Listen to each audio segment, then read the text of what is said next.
Okay, so today I'm going to talk about why you should watch Blake 7. Well, I've been knocking around online now, writing blogs, making YouTube videos, and generally doing other things like being involved in podcasts and such for quite a number of years now. And the entire time I've been doing it using the name Kerr9000. From time to time I get asked where this name comes from. Well, to put it simply, it comes from the old BBC science fiction show called Blake 7. And this is why I want to talk about that today. It's not simply the fact I got my name from it, it's the fact that I valued this show enough for it to come straight into my mind when I needed a name. I guess this is because the show never really left my mind. Blake 7 was originally broadcast between 1978 and 1981. I was born in 1981, so I didn't see Blake 7 when it first transmitted. I saw it when my dad began to buy it on VHS cassette. And now with that out of the way, I'm going to explain to you what Blake 7 is and why you should watch it. Blake 7 was created by Terry Nation. Yes, that Terry Nation, the guy who created the Daleks for the television series Doctor Who. If you stop and think about Doctor Who as sort of being BBC's light and happy sci-fi show, then Blake 7 would be its polar opposite. What do I mean by this? Well, in Doctor Who there might be the odd monster or two, but the show is about the Doctor, a wild-eyed, super-intelligent alien who most of the time manages to save the day. The show by and large tends to have a certain life-affirming quality to it. Blake 7 is by contrast very dark. Apparently the series was inspired by a great many sources, some historical, some other science fiction shows, and real-world politics and conflicts. If you want to know what it's like, I could best describe it as Robin Hood meets Star Trek with a budget, props and effects similar to episodes of Doctor Who that were made during the same time frame. Blake 7 was popular from its first broadcast. It was watched by approximately 10 million in the UK and shown in 25 other countries. The show does feature many typical science fiction tropes such as spaceships, robots, galactic empires and aliens. Some would argue that its budget was inadequate to do itself justice, but I'd strongly argue against this. I think the show features some great acting and a very interesting dystopian theme. It has a wide selection of variable characters with strong characterisation. Yes, you could argue that Star Wars had already done the whole evil government thing, but Blake 7 is not quite that basic. And this is the main reason why I push that people should watch it. You see, the Resistance characters, the ones who are going against the Federation, who are sort of are heroes, and I use the term loosely, they're not regular heroes. One of them's a thief, then one of them's a computer expert who tried to use his knowledge to commit grand fraud.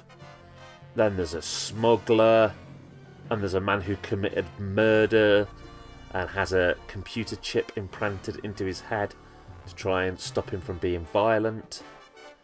And then there's a political idealist who was wrongly convicted of crimes he didn't commit. And what makes the show interesting though is the fact that not all of these characters agree all of the time. Sure, they all want to be free, but that's about the only thing they can all agree on. They've all got their own sort of ideologies, their own wants, desires, and they do crash heads with each other. Blake is sort of the leader, but not everybody blindly believes in him. One character essentially is with him because he thinks it's the, best course for his own survival. Another character is with him out of convenience. And, I think it's this sort of everybody has an angle, everybody has a different perspective on events that makes the show interesting. The fascinating thing is, I think that most people who watch the show will find a character who they can closely relate to. Someone who they see as either a representation of themselves or someone they can get behind because they admire their individual qualities or they agree with their outlook on the situations. And I think this is really what makes a show brilliant. You look at something like Friends where people all think, oh, I'm the Joey of the group, or oh, I'm the Monica because I'm obsessive, or you can do that with Blake Seven. If you've got a strong sense of fighting for what's right, then you'll think maybe that you're Blake.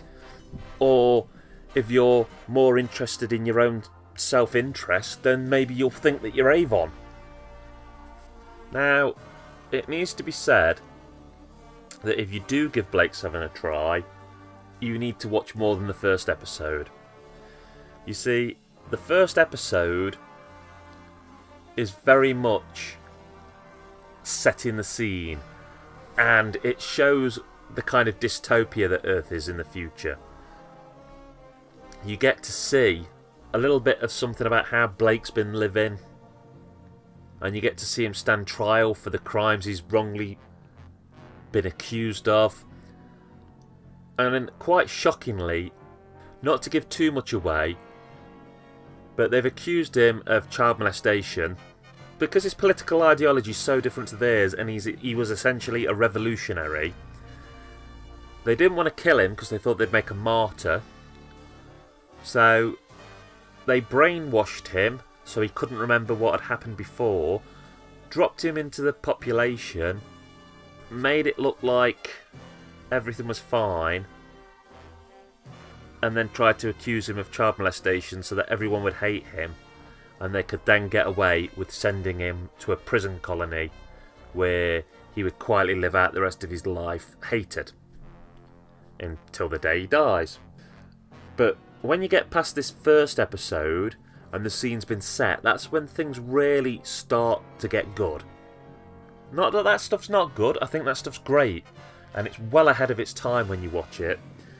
But when all of the characters are together from the second episode onwards and they're interacting, that's the real meat of it to me. Now, another thing to bear in mind is that Blake 7 isn't a massive watch. It doesn't go on and on and on. There's only 4 series and each has got 13 episodes in. If you really like it though, it did have a few books done and there's Big Finish audio plays.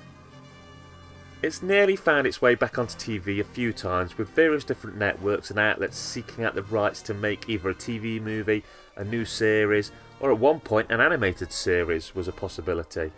And although none of these have actually happened yet, I clearly think it shows that there's still a lot of love out there for the show, and that people are aware of that. And it might not have made it back, but I think a lot of its sort of DNA has actually made it into more modern science fiction projects. For example, I think you can see a lot of Blake 7 in Firefly. So if you're a fan of Firefly, why not give Blake 7 a watch, and you might see sort of where some of the early DNA from that show came from. Basically, if you should give Blake 7 a chance if you want to see interesting characters in interesting situations, and you're not one of those people who has problems with effects budgets. If you can suspend your disbelief and look past the late 70s, early 80s effects and props, give it a shot. And if you can't look past that, then I really pity you, because for the sake of a few visual things, you're really missing out on an absolute treat. Anyway, it's Kerr9000 signing off. Thank you very much, and I hope you join me again.